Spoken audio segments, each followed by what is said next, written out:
Ekhasini lethu le-Facebook sibuze ukuthi ingabe ukuchugululwa kweCabinet kaMengameli kuzokuletha umehluko na lapha ekhethu ngoba kulindeleke ukuthi ayichugulule emalangeni ambalwa izako. Nakumbono wakho uyalandela Mbukeli.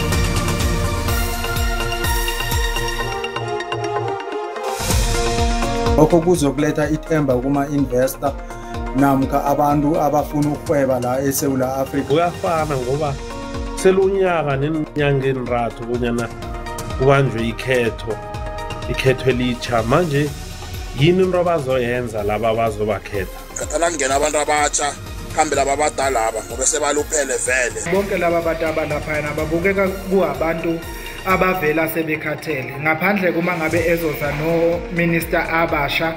Kuhle uma ngabe ubona ukuthi izinto azihambi kahle usheshe uthokoze isikhundla udedela abanye benza umsebenzi. Kuyafana omungameli kade babefika beshintsha ama-cabinet mawuthi yabuka idingo nqaba ufike emphakathini asifike Ramaphosa la ka change cabinet every day narutona sokola rathoka metsi rathoka mabone. Umbono ngiwombukeli iSABC ayizukuthesa umlando ukuziphendulela ngombono wombukeli.